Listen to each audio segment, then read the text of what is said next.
আজি আপোনালোকক মই আপোনালোকৰ যি থাৰ্ড গ্ৰেডৰ ফ'ৰ্থ গ্ৰেডৰ পৰীক্ষা আছে তাৰ কেইটামান মডেল কুৱেশ্যন আলোচনা কৰিব বিচাৰিছোঁ।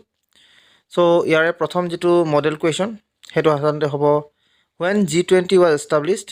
আপোনালোকৰ যিটো ফাৰ্ষ্ট প্ৰশ্ন আচলতে হয়তো অহাৰ চান্সেছ থাকিব পাৰে, গতিকে আপোনালোকে এইটো আচলতে চাব পাৰে।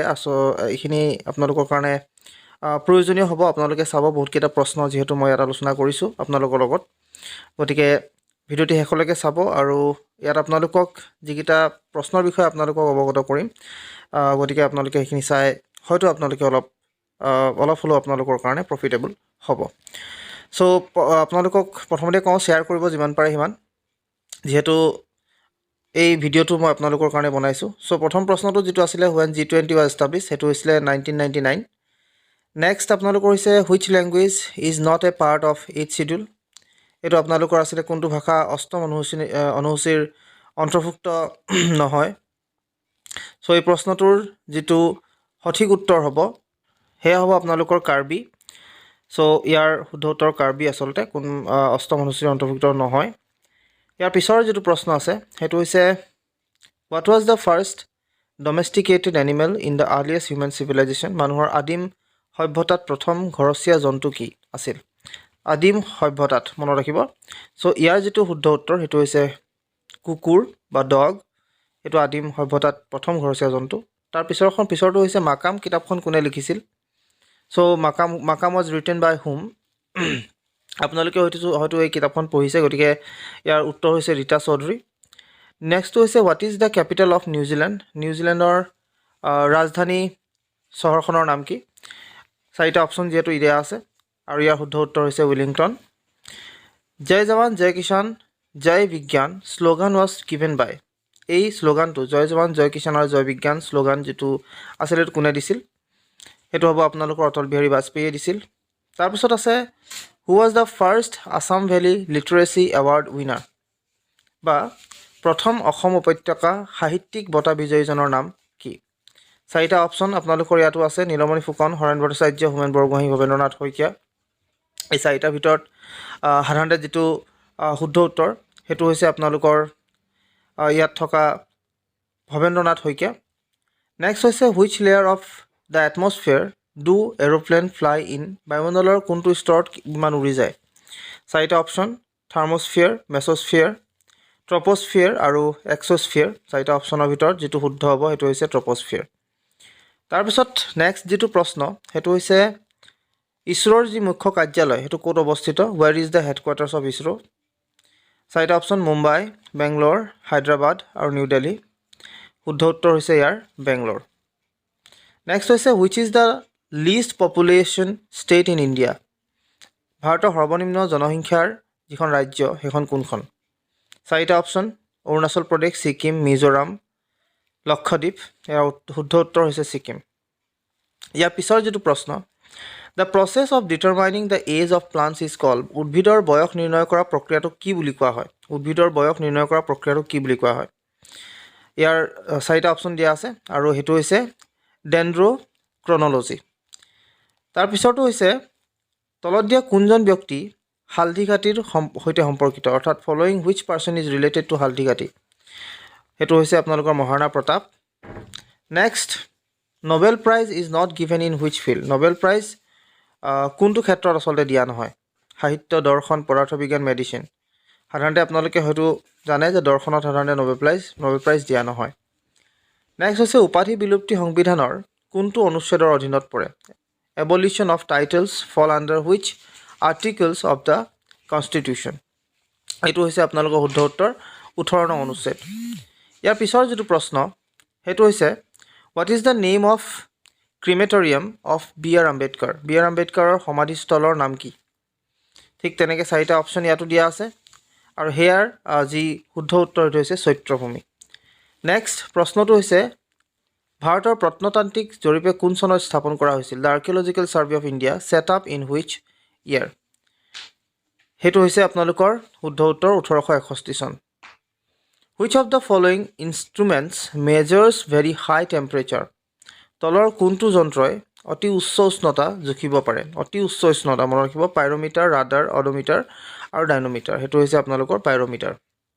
Which was the first daily news paper in Assam প্ৰথম অসমীয়া দৈনিক বাতৰি কাকতখনৰ নাম কি সেয়া চাৰিটা অপশ্যন আছাম ট্ৰিবিউন অৰুণোদয় দৈনিক বাতৰি দৈনিক জনভূমি আপোনালোকৰ ইয়াৰ শুদ্ধ উত্তৰ হৈছে দৈনিক বাতৰি নেক্সট অসমীয়া ভাষা উন্নতি সাধিনী সভা কোন চনত প্ৰতিষ্ঠা হৈছিল ৱেন অসমীয়া ভাষাৰ উন্নতি সাধিনী সভা এষ্টাব্লিছড এইটো হৈছে আপোনালোকৰ 1888 চনত ইয়াৰ পিছৰ প্ৰশ্নটো which of the personality was better known as an economist and social reformer during the Ahom rule কোনজন অৰ্থনীতিবিদ আৰু সমাজ সংস্কাৰক হিচাপে বেছি পৰিচিত আছিল আহোম শাসনকালত ইয়াৰ চাৰিটা অপশ্যন ইয়াত দিয়া আছে প্ৰথমটো পূৰ্ণানন্দ বৰগোহাঁই দ্বিতীয়টো লাচিত বৰফুকন মোমাই তামুলী বৰবৰুৱা আৰু এটাও নহয় এইটো হৈছে মোমাই তামুলী বৰবৰুৱা নেক্সট হৈছে which of the following is also' known as the Assamese Nurjahan কোনগৰাকীক অসমীয়াৰ নুৰজাহান বুলিও জনা যায় বা জনা হয় এইটো হৈছে আপোনালোকৰ Phuleswari next Hasti Vidyarnava compose during the reign of Hasti Vidyarnava গ্ৰন্থখন কোনজন ৰজাৰ দিনত প্ৰস্তুত কৰিছিল সেইটো আচলতে আপোনালোকৰ শুদ্ধ উত্তৰটো হ'ব শিৱসিংহ নেক্সট আপোনালোকৰ আছে ভাৰতৰ জাতীয় প্ৰতীকত কোনবিধ জন্তুৰ চিত্ৰ দেখা যায় হাউ মেনি এনিমেলছ আৰ চিন ইন ইণ্ডিয়াজ নেশ্যনেল এমব্লেম ভাৰতৰ জাতীয় প্ৰতীকত কোনবিধ জন্তুৰ চিত্ৰ দেখা যায় জাতীয় প্ৰতীকত আপোনালোকৰ কোনবিধ জন্তুৰ চিত্ৰ দেখা পোৱা যায় বুলি কৈছে ইয়াত কিমানবিধ আচলতে আছিলে কিমানবিধ জন্তুৰ চিত্ৰ দেখা যায় চ' ইয়াত সাধাৰণতে আপোনালোকে দেখা পায় তিনিফালে আপোনালোকৰ তিনিটা মূৰ আপোনালোকৰ থাকে গতিকে ইয়াত যিটো শুদ্ধ উত্তৰ হ'ব এইটো 4 কাৰণ চাৰিফালে থাকে আচলতে তিনিফালে নহয় next which state is known as bread basket of India কোনখন ৰাজ্যক ভাৰতৰ ব্ৰেড বাস্কেট বুলি জনা যায় মধ্যপ্ৰদেশ বিহাৰ মহাৰাষ্ট্ৰ আৰু পঞ্জাৱ ব্ৰেড বাস্কেট চ' আপোনালোকৰ যিটো শুদ্ধ উত্তৰ হ'ব পঞ্জাৱ নেক্সট হৈছে what does JY stand for in ABP MJY scheme ABPMJY আঁচনিত JYৰ সম্পূৰ্ণ ৰূপটো হৈছে কি চাৰিটা অপশ্যন দিছে এইটো হ'ব আপোনালোকৰ শুদ্ধ উত্তৰ জন আৰোগ্য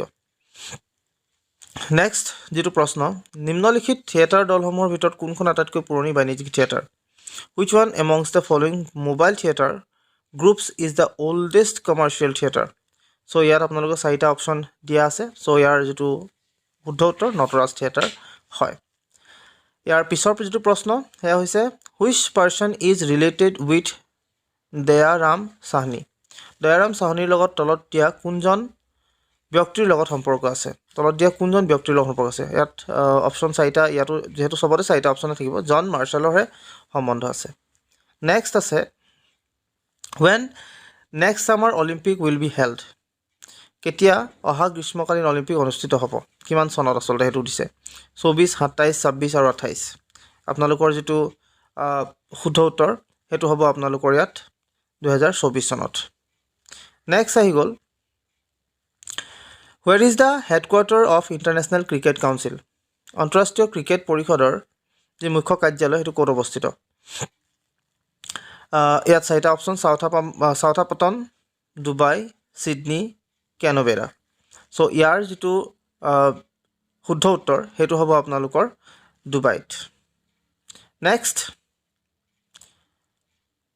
বিশ্বৰ সৰ্ববৃহৎ ধ্যান কেন্দ্ৰ স্বাভাৰ্ড মহামন্দিৰ ক'ত অৱস্থিত world's largest meditation centre Swarved Mahamandir is located in চাৰিটা অপশ্যন ইয়াতো দিয়া আছে নতুন দিল্লী হাম্পি গুজৰাট আৰু বাৰাণসী চ' বাৰাণসীত আছে সাধাৰণতে ইয়াৰ যিটো মুখ্য মানৰ তৃতীয় আক্ৰমণ কোন চনত হৈছিল the third invasion of Burmese was held in which ইয়াৰ 1817 1821 1819 1822 ইয়াৰ শুদ্ধ উত্তৰ 1821 তাৰপিছত কৈছে 0 hour usually begins at which time সাধাৰণতে কোনটো সময়ত 0 hour আৰম্ভ হয় চ' 0 hour আৰম্ভ হয় এট নুনত দুপৰীয়া সময়খিনিত ইন হুইচ ইয়াৰ নেক্সটটো আপোনালোকৰ যিটো প্ৰশ্ন আছে সেইটো আপোনালোকক কৈছোঁ in which year GST was amended in India ভাৰতত কেতিয়া GST সংশোধন কৰা হৈছিল 15 চন 17 চন 16 চন 18 চন ইয়াৰ শুদ্ধ যিটো উত্তৰ হ'ব সেইটো সাধাৰণতে আপোনালোকৰ 2016 চন